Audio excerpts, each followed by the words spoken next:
I had an unexpected co-sensory connection with my childhood friend, Willow Liu. It was a one-sided link to her right hand, affecting me no matter where I was. I could handle the daily sensations, but at night she'd become so agitated. The girl who was so sweet and cute during the day was so wild at night. In less than a month, I was exhausted with dark circles under my eyes. I dragged myself back to bed, my breathing ragged, and just as I cooled down, a wave of warmth washed over me. Willow Liu was taking a shower, and I felt her hand stroking her neck and lathering her hair. It felt incredibly real, and my heart pounded as a shameful blush crept across my face. She was a meticulous woman, and by the time she was done, I was a weak, flushed mess in bed. Suddenly, Willow Liu's face appeared in my vision. "You're still awake?" she asked. I flinched, sitting up, and accidentally knocked my head into hers as she leaned in. She clutched her head and took a step back. "Hitting people first, huh?" she joked. She was wearing only a white bathrobe, and the incident I just experienced crossed my mind. "Yeah, it was quite a hit," I blurted out. She didn't ask what I meant. "How did you get in?" I asked, recovering from my slip. "The door was unlocked," she said, her eyes fixed on my face. "Why is your face so red?" I instinctively recoiled as she reached out to touch my forehead. "It's nothing," I said quickly. "Why did you come into my room in the middle of the night? Last time you kicked your blanket off and caught a fever. I don't want to have to take care of you for a week again. So I just came to check," she replied. "Oh, is that all?" I asked, surprised. "What else did you think?" she scoffed, leaning closer. "Don't tell me you thought I was going to do something to you," she taunted. Her eyes were bright and mischievous, and my face heated up again. I raised my hand to push her shoulder. "I didn't think that at all," I insisted. Willow Liu straightened up and looked at me with a smirk. "Don't worry, I'm not interested in you. I wouldn't even look at you," she said in a low voice. "Whatever, get out. I want to sleep," I said, flopping back into bed and pulling the covers over my head. A moment later, she left, closing the door behind her. Under the covers, I considered confessing our connection but decided against it, thinking she would just mock me. I was at a coffee shop laughing with a cute girl across from me. "So you're saying you have a co-sensory connection with someone else? You're so funny," she said. I laughed along. "Just kidding. I was just messing with you," I said. She smiled sweetly and reached for my hand. "So, big brother, where are we going next?" she asked. Just as our hands were about to touch, I felt an intense, uncontrollable sensation. I clenched my fist and let out a small, embarrassing groan, and the atmosphere instantly turned awkward. I quickly excused myself. "I'll be right back, I just need to wash my hands," I said, running to the restroom. I had a feeling Willow Liu was up to something and tried to call her from the stall, but she didn't answer. I spent an hour trying to deal with the intense feeling before finally leaving. When I got back to the table, the girl was gone. The waitress told me she had paid and left a note. I smiled at the note and tucked it into my pocket, taking a taxi home. I walked in to see Willow Liu coming out of her room, her face flushed and body dripping with sweat. "You're home early? Did the date not go well?" she asked. "It's all because of you," I said, pointing at her right hand. Too embarrassed to say what I really meant, I just asked, "Why didn't you answer my calls?" She gestured to a mat in the living room. "I was practicing yoga in my room." I grunted in response and headed to my room, remembering I was the one who had given her the yoga mat. "Was she a bad date? You've looked at my perfect face for so many years. How could you possibly be interested in someone so average?" she taunted, leaning against the doorframe. I rolled my eyes. "She was great," I said defensively. Her lips curved into a mysterious smile, and my phone buzzed in my pocket. As I took it out, the note fell to the floor. Willow Liu picked it up, her expression darkening as she saw what was on it. She tore the paper into shreds and threw them into the trash. I patted my pockets for the note later and grumbled to myself. Darn it, I must have lost it, I thought. Oh well, what's meant to be will be. I threw my phone on the bed, preparing for a nap. Suddenly, a warm, soft weight landed on me. It was Bambi, the cat I had spayed a few days ago. I didn't know when Willow Liu had picked her up. As I got up to make some noodles, Bambi started rubbing against my legs, purring loudly. She caught her claws on my sweatpants and pulled them down. Just then, the door to Willow Liu's room opened, and she saw me standing there, my pants around my ankles. "Willow Liu, don't look!" I yelled, turning away. She obeyed, but after a few seconds she turned back, and I felt a burning sensation. She was as red as a lobster. My face was on fire too. I quickly pulled up my pants and went to the counter. I stumbled and knocked the pot of boiling noodles over. In an instant, I reached out to catch it to stop it from spilling all over Bambi. My hands were scalded and I cried out in pain. Hearing the commotion, Willow Liu rushed over, took my hands, and put them under the coldest water. After a few minutes, she wrapped my hands in a soft towel and rushed me to the hospital. At the emergency room, she was so focused and calm that it put me at ease. Noticing me watching her, she pulled up her sleeve. "If it hurts, you can bite me," she said. I looked at her outstretched right arm and shook my head. "It's fine, thanks." The doctor quickly took care of my burns. My hands were heavily bandaged with only my thumbs free. I wiggled my thumbs at Willow Liu playfully. "Thanks," I said. Her tense expression relaxed and she gave a small smile. The nurse handed her the paperwork. "Your boyfriend can go pay for this, and then you can go to the 3rd floor for the prescription," she said. "She's not my girlfriend," I blurted out. "He's not my boyfriend," Willow Liu said sharply. The nurse looked confused. "Well, you don't have to be so aggressive," she said. Willow Liu's chest heaved with a sigh, and she snatched the paper from the nurse, turning and walking away. I watched her angry back and wondered what I had done to upset her. At home, she lectured Bambi, punishing her with a month of canned food and treats. Since my hands were injured, I took time off work and Willow Liu took care of me. After dinner, she got some ointment to change my bandages. Underneath the gauze, the skin was already pink and new. She carefully applied the ointment, and the sensation was so intense I flinched, pulling my hands away. "Stop moving," she said, pulling my hands back. Her warm breath fell on my palms, and I looked at her incredibly sculpted, beautiful face. Her lips were slightly parted, a beautiful shade of red. I couldn't help but wonder what they'd feel like against mine. "Where are you looking?" Willow Lu suddenly asked. "At your mouth," I said, my brain not yet catching up with my mouth. "It looks really nice." I could feel my ears burning, sure that she'd mock me, but she just smiled. "Do you want to kiss me that badly?" she asked. "No, I don't," I insisted, but my eyes kept straying back to her lips. "Okay, if you really want to, I might let you," she said, a smile on her face. My heart was pounding, and just then my dad called. He had a girl he wanted me to meet and sent me a photo. "What do you think?" he asked in a voice message. I felt a sharp pang of pain in my hands, and I dropped my phone. I looked at Willow Lu, and she was squeezing her right hand. "Sorry," she said, her voice dripping with insincerity. She picked up my phone and glanced at the screen. "Her figure is pretty average, not as good as mine," she mumbled. I gave her a look, and she knew what I meant. Without a word, she took off her shirt, revealing a trim waist and a full chest. "See, I told you," she said, smiling. "Wipe the drool off your face," she said, her voice full of laughter. I reached up to wipe my mouth but realized she had tricked me. I raised my foot to kick her, but she caught my ankle with her left hand. She grunted in pain, her eyes fixed on mine with a suggestive look. My heart was pounding. She let go of my ankle. "We should probably go," she said. That night I dreamed about Willow Lu. I woke up with my face flushed.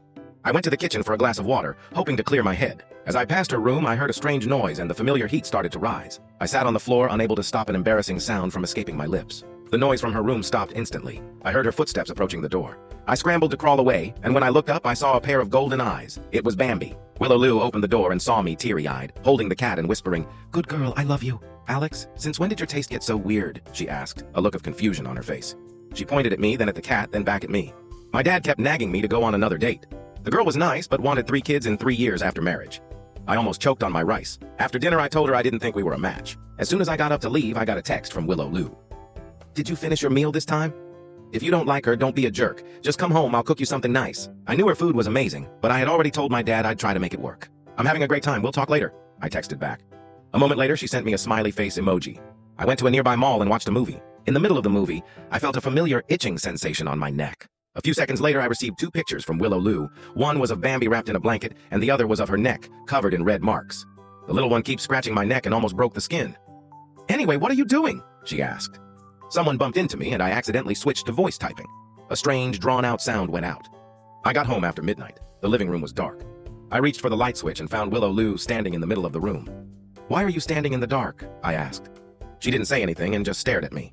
I sat on the couch and she followed, her eyes on my neck. "What step did you two get to?" she asked, her voice low and dangerous. "What?" I asked. I followed her gaze and realized she was talking about the red marks on my neck. "Why do you care?" I asked. She smiled, but it didn't reach her eyes. "Don't you remember what you sent me?" she said. She pulled out her phone and played the voice message. The strange sound from the movie played. I explained that it was just a sound from the movie and lied that the marks were from a mosquito bite. She fell silent for a moment. "Are you happy with this one?" she asked. I was getting annoyed. "Yeah, she's fine," I said. "So you're going to keep going on dates with her?" she asked, her voice sounding bitter. "Who else should I date?" I snapped back.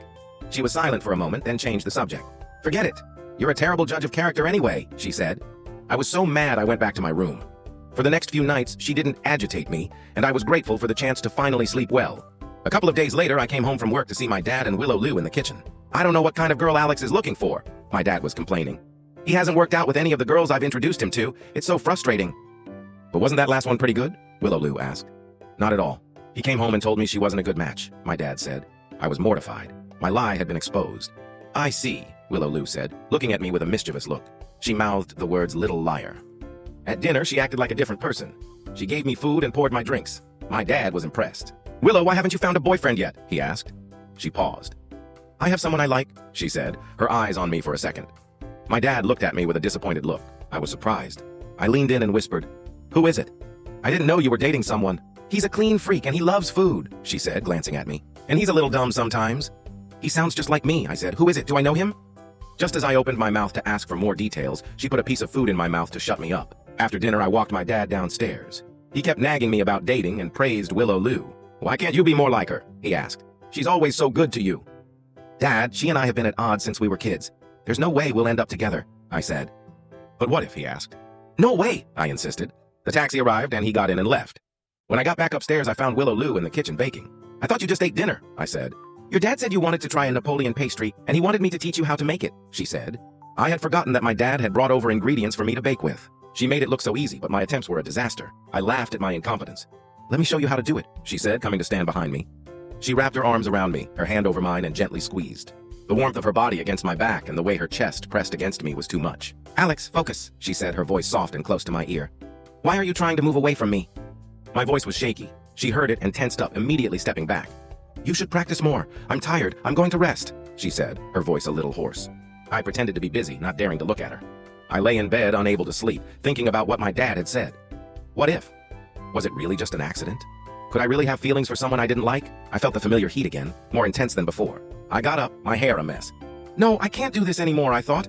I went to her room and threw the door open. "Willow Liu, can you control yourself?" I said. She was startled, and a photo she was holding fell to the floor. I looked at it. It was a picture of me. I was frozen. The silence was deafening. I closed my eyes, hoping it was all a dream, but her flushed, emotional face was still in my mind. I reached for the door to close it. Maybe we both needed some space to think. But she stopped me. "I can explain," she said, grabbing my hand, not letting me escape. In the brightly lit living room, I confessed everything. I told her about the co-sensory connection. She stared at me. "So you're saying whatever I do, you feel it too?" she asked. "Yes. And my activities are exactly what you think they are?" she asked, her face turning red. "Yes," I said.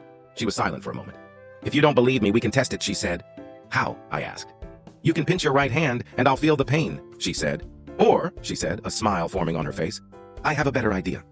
She put her right hand to her mouth and gently kissed it. The warmth and softness of her lips felt as if they were on my own body. My breath quickened. I moaned. She watched me, her eyes never leaving mine. I reached for her hand. "Stop," I said. "That's enough." She stopped. "It's all because of you," I said, unable to stop myself. "I can't sleep, and my dates have all failed." Willow Liu finally understood everything. She touched her nose. "So, do you need me to make up for those dates?" she asked, softly. "Alex, I was serious when I said I liked you." I was surprised. "Why didn't you tell me sooner?" I asked. "And why were you doing that with my photo?" "I was afraid that if I told you, you'd never see me again," she said bitterly. "Why would you think that?" I asked. "You told me once that if I ever developed feelings for you, we would cut ties and never speak again," she said. Her words took me back to my first year of college, when a senior girl dumped me after a month. I was heartbroken, and Willow Liu went to confront the girl. I ran to stop her. She thought I was still in love with the girl. "You have such bad taste. I can't believe you're crying over her," she yelled at me. "I'm already sad enough. Can you stop?" I said. "It's my life. What does my taste have to do with you? It's not like you'd ever fall for me anyway," I yelled. "Well, I wouldn't want you to fall for me either," she snapped. "Good. Because if you ever do, we'll cut ties and never see each other again," I said, and I walked away. She was furious. I never thought that a careless phrase would be taken so seriously by her. Willow Liu watched me, waiting for a response. "I'll respect your decision whether you stay or leave," she said. "I'm not leaving," I said. Her eyes lit up. "Good. We still have the co-sensory thing to deal with," she said. "Is that the only reason you're staying?" she asked. "Yes," I said. She didn't press the issue. "What about you?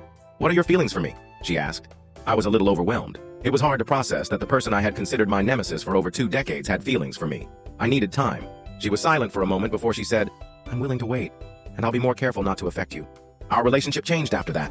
We were still the same, but different. She was more gentle with me. Sometimes she'd even use her good looks and figure to tease me. As a visual person, it was hard to resist. She seemed to notice my change. She even used the co-sensory connection to test my feelings.